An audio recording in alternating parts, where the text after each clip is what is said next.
और अब बात चीन की चालाकी की। अरुणाचल प्रदेश में एलएसी के पास चीन एक बहुत बड़ी साजिश रच रहा है और यह साजिश है आर्टिफिशियल लेक बनाकर अरुणाचल में तबाही मचाने की।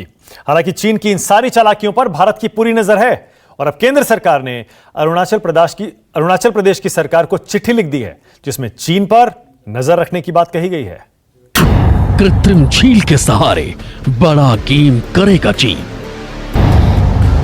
आर्टिफिशियल लेक से अरुणाचल में दहशत की साजिश। अरुणाचल बॉर्डर पर चीन की चालाकी के सबूत। एलएसी पर चीन की साजिश पर बड़ा खुलासा। भारत के खिलाफ साजिश रचता है और वक्त के हिसाब से एलएसी के उस पार से चीन की साजिश का भंडाफोड़ भी होता रहता है। अब एक बार फिर से चीन की चालाकी सामने आई है और इस बार चीन ने जो भी किया है वो भारत के लिए हैरान करने वाला है। अभी खबर है कि तिब्बत में युगोंग सो नदी पर एक आर्टिफिशियल झील का निर्माण किया है, जिसके बाद अरुणाचल प्रदेश में सियांग नदी बेसिन के आसपास के क्षेत्र में अलर्ट जारी किया गया है। अरुणाचल प्रदेश में एलएसी पर चीन चालाकी दिखा रहा है। केंद्र सरकार ने अरुणाचल प्रदेश सरकार को चिट्ठी लिखी है। चिट्ठी में चीन की ओर से कृत्रिम झील बनाने का जिक्र है। कृत्रिम झील में विस्फोट करके अरुणाचल में तबाही मचाने का जिक्र। चीन की हर हरकत पर नजर रखने का जिक्र है। आर्टिफिशियल लेक के बारे में आपने चिट्ठी लिखी थी? नहीं, इसको रिवर्स कीजिए।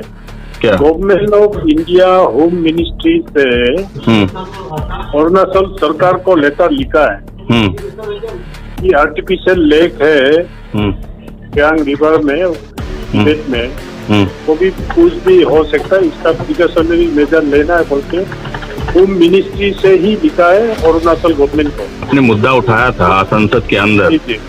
जी। तो उस मुद्दे पे केंद्र सरकार की तरफ से, होम मिनिस्ट्री की तरफ से संज्ञान लेकर अरुणाचल सरकार को चिट्ठी लिखी गई है। जी। हालांकि इससे पहले भी बॉर्डर पर चीन की चालाकी दिखती रही है, जिसका जिक्र अरुणाचल ईस्ट लोकसभा सीट से बीजेपी सांसद तापिर गाव ने किया है। सांसद तापिर ने कहा कि अरुणाचल में चीन करीब 50 से 60 किलोमीटर अंदर आ चुका है। तापिर ने इस मुद्दे को संसद में भी उठाया। 14 नवंबर 2019 ऑनरेबल रक्षा मंत्री राजनाथ जी तवांग गए और बीआरओ का एक पुल को इनागुरेट करने हमारा क्षेत्र आए, तो चाइना ऑफिशियल प्रेस मीडिया में स्टेटमेंट नहीं दिया, ऑफिशियल प्रेस कॉन्फ्रेंस करके वो ऑब्जेक्शन रेज किया है। ऑनरेबल प्रेसिडेंट ऑफ इंडिया गए अरुणाचल, ऑब्जेक्शन रेज हुआ। ये मुद्दा लगातार उठता रहा है कि चीन किस तरह से बॉर्डर पर अरुणाचल साइड में चालाकी दिखाने की कोशिश करता रहा है। अब कहा जा रहा है कि फिर से चीन के चालाकी को देखकर बॉर्डर पर नजर रखने को कहा गया है। 东莞3号公路发现敌3辆坦克，正向前沿开进。动2直升机，3号公路敌坦克撤回。 सांसद तापिर गाव ने पहले भी ऐसा मुद्दा उठाया था। सितंबर 2019 में भी सांसद तापिर ने उठाया था मुद्दा।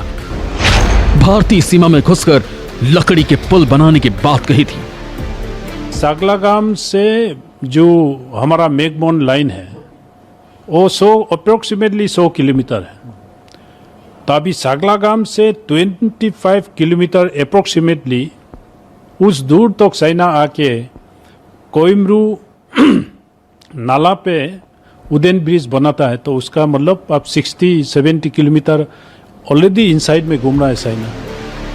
हालांकि उस वक्त में चीन की ओर से घुसपैठ की बात को भारतीय सेना ने साफ साफ मना कर दिया था। साथ ही चीनी सेना के किसी भी तरह से मौजूदगी से मना कर दिया गया था। खबरों के मुताबिक और सांसद तापिर गाव के बयानों में साफ है कि चीन अरुणाचल प्रदेश के ऊपरी सुबनसिरी डिवीजन के असाफिला दिबांग घाटी के पास अंद्रेला घाटी के साथ साथ कई जगहों पर कब्जा किया है। सुबनसिरी डिवीजन के असाफिला दिबांग घाटी के पास अंद्रेला घाटी चलगाम इलाके में भी चीनी सेना का कब्जा। हालांकि इस तरह के दावे के बावजूद भारतीय सेना ने साफ साफ मना कर दिया कि चीन की ओर से ऐसी कोई हरकत नहीं की गई है। लेकिन दूसरी तरफ कांग्रेस प्रवक्ता अभिषेक मनु सिंघवी ने भी ऐसा ही जिक्र किया। तिब्बत के यारलुंग सांगपो नदी पर बनाई जा रही कृत्रिम झील लद्दाख के देवसांग में बड़ी संख्या में चीनी सैनिकों की मौजूदगी, क्यूजे नेपाल द्वारा कुछ भारतीय इलाकों पर अपना दावा करना, ये सब खतरे की निशानी है और सरकार को इन्हें सुलझाने के लिए गंभीर कदम उठाने चाहिए। अरुणाचल प्रदेश से लगी सीमा के पास चीन की बदमाशी का जिक्र होता रहा है। पहले भी कहा गया था कि अप्रैल में चीनी सेना ने कुछ स्थानीय लोगों को पकड़ लिया था। अरुणाचल के असाफिला इलाके से कुछ स्थानीय लोगों को पकड़ा गया था। चीनी सेना ने इन इलाकों को पकड़ लिया था। पकड़े गए लोग जड़ी बूटियां लेने जंगल में गए थे। भारतीय सेना के दखल के बाद उन्हें छोड़ा गया था। चीन इस तरह की गतिविधियों को करने में माहिर है और उसने कुछ साल पहले मेकोंग रिवर जो है, जो चीन से निकल के और म्यांमार होती हुई थाईलैंड और कंबोडिया इत्यादि देशों में पहुंचती है, जहां पे कि चावल की खेती के लिए बहुत ही महत्वपूर्ण होता है, उस पर कई कृत्रिम बांध बना के उन्होंने उन देशों में अकाल की स्थिति पैदा कर दी थी। तो ब्रह्मपुत्र नदी पे अगर चीन ऐसे बांध बनाता है और जिसकी की खबरें आ रही हैं कि वो बना रहे हैं, तो उससे जो है भारत के इलाकों में जो है हमारे पास में बाढ़ की समस्या भी आ सकती है। इसी के बाद सवाल खड़े हुए थे कि अगर चीन भारतीय सीमा में नहीं आ रहा है तो कैसे उन लोगों को पकड़ लिया था जिन्हें बाद में छोड़ा गया। बीजेपी सांसद तापिर गाव का कहना है कि साल 1962 के बाद से ही चीन लगातार आगे बढ़ रहा है। ऐसे ही साल दर साल अपनी गश्त बढ़ाते हुए भारतीय जमीन पर कब्जा जारी है। अब फिर से यह मामला इसलिए तूल पकड़ लिया है क्योंकि इस बार केंद्र की सरकार ने खुद से अरुणाचल प्रदेश को चिट्ठी लिखी है और बॉर्डर पर नजर रखने को कहा है, जिसका सीधा मतलब है कि चीन अभी भी बॉर्डर पर बदमाशी कर रहा है। Bureau report, news 24। नमस्कार, मैं हूं मानक गुप्ता। अगर आपको हमारा ये वीडियो पसंद आया हो तो इसे लाइक और शेयर जरूर करें और हां, हमें सब्सक्राइब और फॉलो करना ना भूलें ताकि आप देश और दुनिया की कोई खबर मिस ना करें। तो जुड़े रहिए हमारे साथ और देखते रहिए न्यूज़ 24।